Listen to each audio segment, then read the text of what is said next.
you clarify if it's the personality that continues to exist for eternity, or is there some specific, like from one specific life, or does There that will, being yes, there will discontinue? always be a part of that that continues to exist that is representative of the experience of a specific life. Again, similar in analogy to the idea that there will always be knowledge and experience within you from your childhood, even though you're not a child anymore. It never goes away, it's always there and always can be tapped into. So the idea of having a life experience is something that is then simply part of the soul itself. You can simply say the spirit is the specific representation or symbol or reflection of the life experience, and that becomes part of the soul and is always accessible.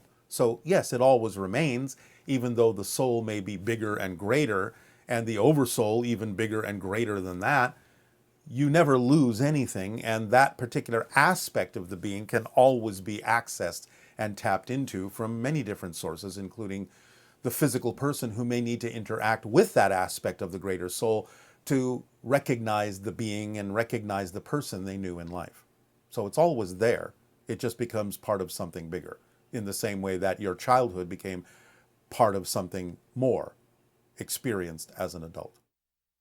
And how does that relate to the idea of the independent frames that actually have no motion, and it's the projection of consciousness through them that creates the ongoing time experience with it? How Well, does yes, that but now relate? you're talking simply about a mechanism by which you have a certain kind of physical experience. What is it you're attempting to relate to what we talked about previously? In spirit, when the personality still exists, but it's no longer is it Yes. living as a spirit, or is it, Everything was exists at once, remember? In that sense, the spirit, the personality, the physical being all exist at the same time and can be accessed by the soul from any number of directions. So the idea is that there are frames on every level except the one. Every level, because as soon as there is any experience of division at all, as soon as there is any experience of an other than yourself, then there are frames by definition. It's just that the experience of time and space in those frames is different from level to level. I don't know who thought this up, but it's pretty amazing.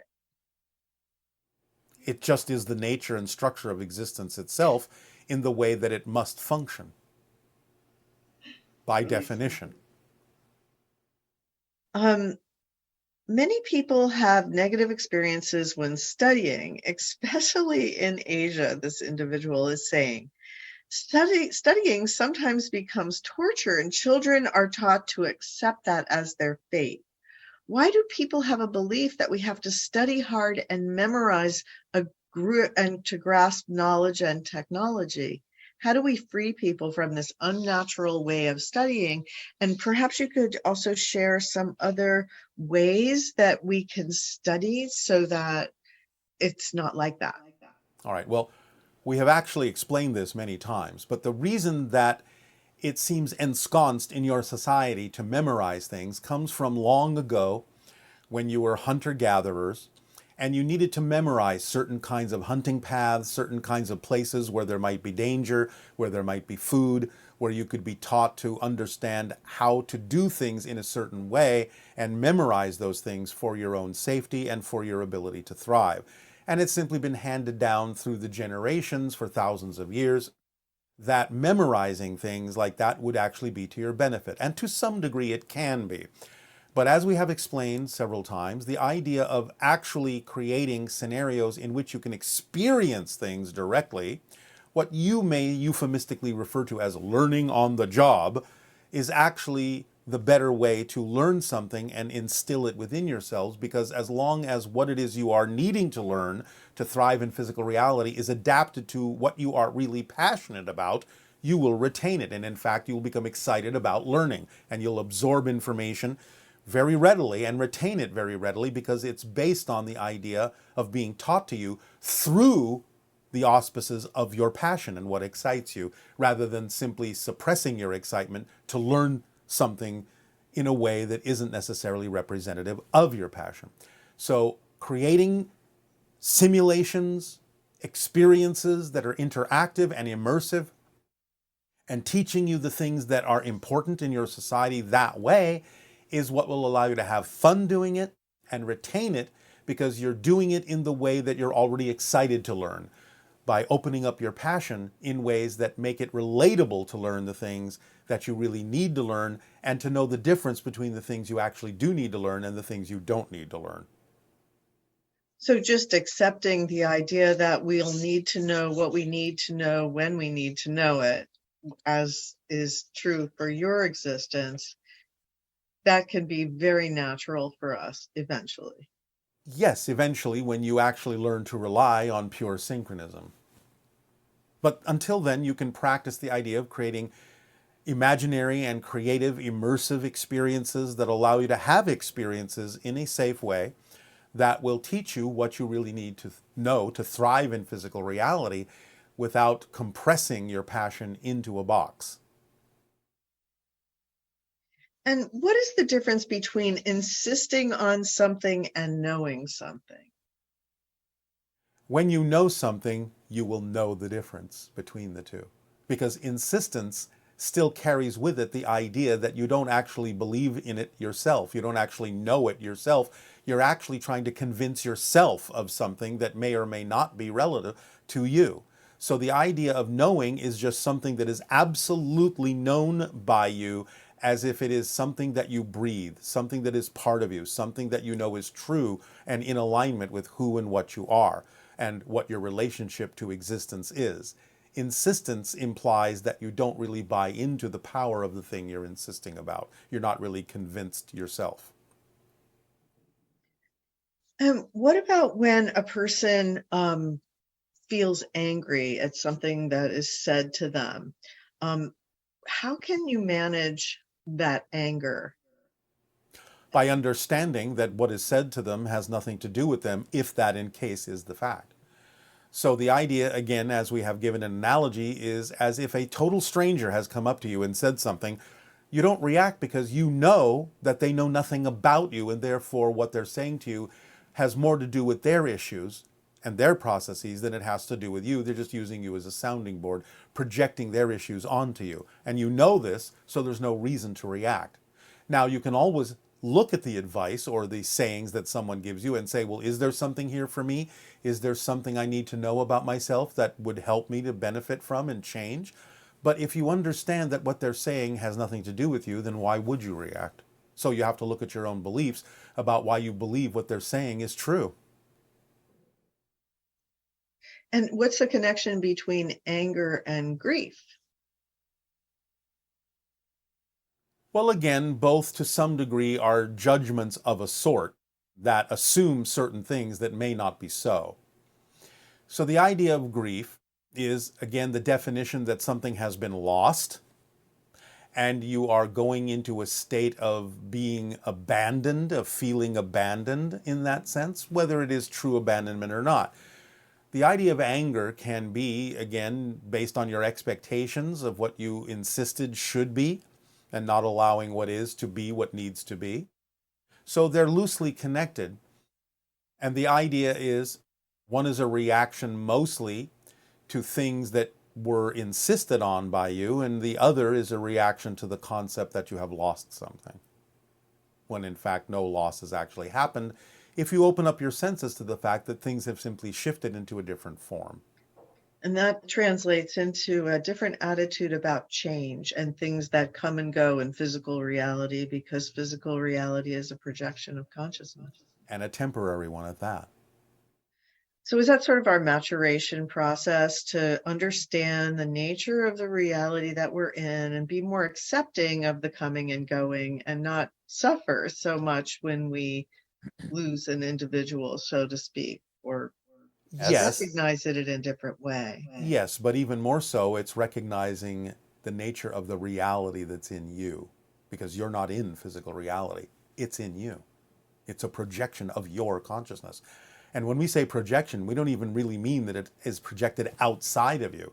It's all happening within you. There is no outside. There is no outside. It's all happening in your consciousness, all of it. So it's the reality that's in you. And this person is saying that sometimes they have negative thoughts and everything, and they get really scared that it's going to manifest. And they just get more and more fearful because they're having negative thoughts and they're afraid they're All going to right. attract it or manifest it. So, how All can right. we work with that? All right. Well, you understand it's the fear itself that might attract it, not having the negative idea or perspective. Are they in any way, shape, or form concerned that if they have a positive thought, it might manifest when I don't want it to? It's the same thing. Just having the perspective, just having the observation, just having the awareness that there are thoughts that might be negative isn't enough to manifest them.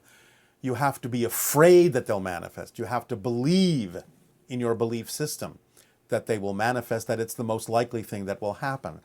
But why believe that? Just having the observational thought isn't enough energy to make it manifest unless you're really truly invested in it doing so. And having deep fear that it might manifest is having a deep investment that you are going to attract it as the most likely scenario. So just look at the idea of positive thoughts. You don't have the same reaction to those. It's equal to the idea of negative thoughts. They're just observations, they're just considerations, they're just thoughts. Remember that as you expand your consciousness, you become more aware of the negative and the positive, not less aware. You experience things less when you don't choose them, but it doesn't mean you're not aware that they're there as choices. You actually become more aware of them as choices, but just being aware that they're choices doesn't make them manifest. You have to invest in them deeply. So, along those lines, if someone has phobia, Yes. can you address that idea of changing something like that? Like a negative thought is one thing, but having a very deep fear of Yes. some. All right. Well, again, it can be approached in many different directions. For one thing, you can understand or ask yourself, what does this particular phobia symbolize for you?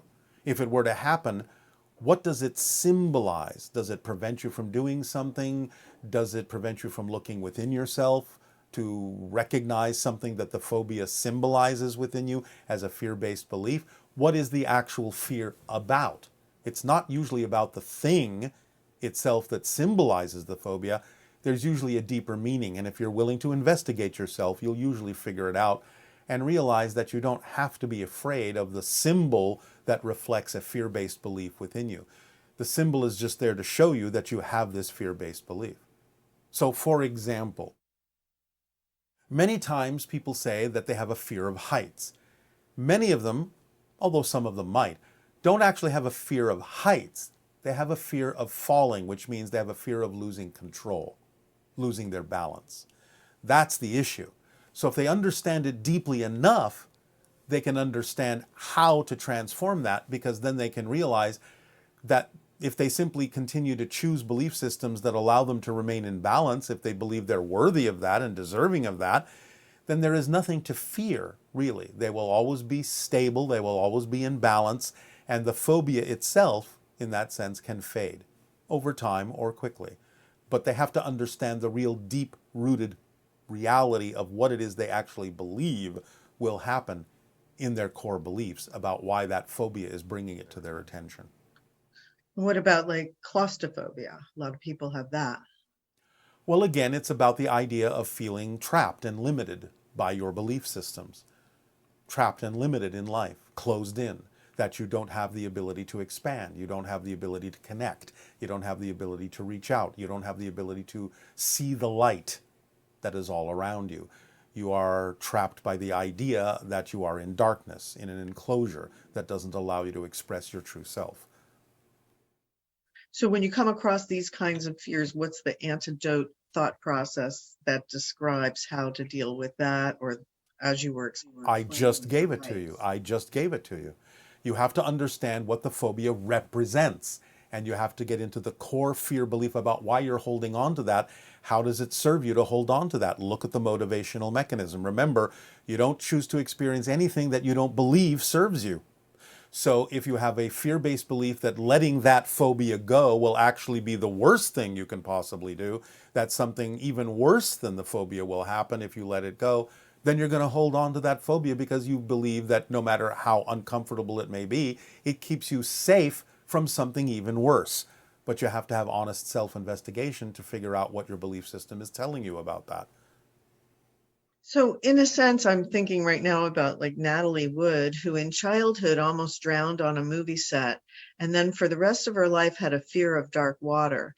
And then her life was ultimately ended in dark water.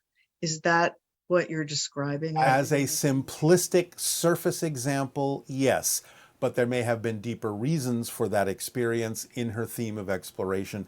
You can't necessarily completely generalize it in that simplistic form for everyone. One person having that may have it on a very simple level, another person may have a much deeper reason for having those experiences. Thank you. Yes, the last question then is it synchronicity that the James Webb Space Telescope looks so much like the Essassani crystal that you've described? We will just leave you with a smile. We will now continue with the idea of the gate meditation. So if you will all become relaxed, take a deep breath and let it out. Let go of the cares of the day. Be centered, be yourself, and be present. Continue to breathe deeply. Whatever imagery or sounds you wish to add to this meditation, we will leave up to all of you. But for now, as we have guided you through the metaphorical house of your physical reality, first, in being able to look out through a window and seeing that there are extraterrestrial craft in the skies outside the house, and then moving you to open the doorway to go out into the yard to look up at the sky and see those crafts, to extend your senses, make them sharper, to be able to see what is coming and going all around you that has been heretofore invisible. And now, in this meditation, as you imagine standing in the yard of that house and seeing the gate in the wall or the fence that surrounds the house, we invite you to go to that gate and in your imagination open that gate and step out into the world that surrounds this house. It is a different reality in which you can truly perceive that there are other dimensions, other windows, other gateways, other beings, the coming and going of many different souls, spirits, UFOs, on different dimensional levels. All around you, the sky, the reality is alive with the fluctuations and interactions and connections to different dimensions, different realities, so that you can perceive the comings and goings of different beings in a variety of ways.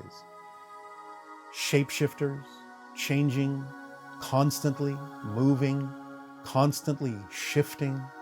It is a fluctuating, malleable reality, more like the idea of a dense liquid that has its own ripples and currents within it, that you can follow and align with your vibration to become part of that ocean, that sea of probability.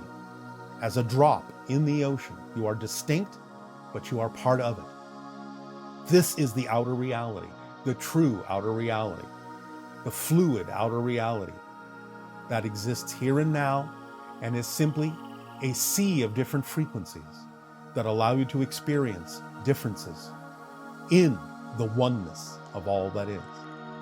Different vibrations, different reflections, different fluctuations, different abilities, different experiences, all here, all now. Allow yourself to simply relax into this ocean to find the vibration that is most compatible with the true essence of your being, to go with the flow and the current that automatically carries you into this new realm outside the gate of your yard, of your house. Allow yourself to feel free in your immersion, to invite in that which is relevant and germane for you in your contacting of other beings, including spirit guides, including your higher mind, including extra-dimensional and extraterrestrial beings that operate on these levels. Allow yourself to be free to know that everything will happen in perfect timing, and that you are now increasing the probability and the vibration and frequency of the existence of contact, of the experience of contact, of the reality of contact, that which is of service to you, and to that of which you will be of service, in a dance, in a relationship, in a harmonic of sharing, of giving, of receiving, of all that is, in all the expressions that are relevant for you. Open up to these higher vibrational frequencies and let them in. As you choose to participate in this galactic dance with the galactic family of which you belong, to which you belong, as which you belong. For you are equal to all of us, as we are equal to you. We are just different expressions of all that is, in a galactic dance of sharing, of knowingness, of participation, of learning, of discovery, of living and loving, of life itself, in all of its forms. Allow yourself to breathe in the new frequencies and allow your senses to sharpen and extend into more awareness of what is all around you all the time, to whatever degree you are comfortable with. You will not be overwhelmed. Only those things that are relevant for you in timing and in form and expression will happen in your reality, the reality that you deem is true for you, that you deem to share with others in whatever way is true for them. A blending and a mixing and a sharing in a beautiful, beautiful dance, a beautiful relation, a beautiful life, a creative life, a loving life, an artistic life, an expressive life, a discovery life of surprises and gifts that are constantly open to teach you more and more and more about who you truly are. Exercise the power to choose. Open the gate and walk through, and be with us in this new world, and welcome home to your true home, your true spirit of oneness, of love, and uniqueness. Allow yourself to be all that you are, in whatever way is relevant for the expression that you have chosen to experience. Take a deep breath and continue to breathe.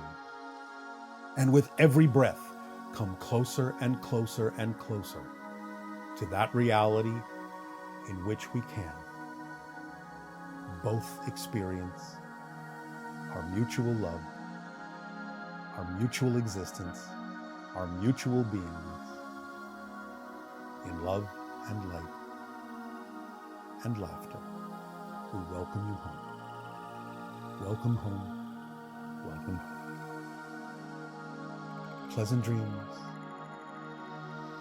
and awaken. Awaken to your new world.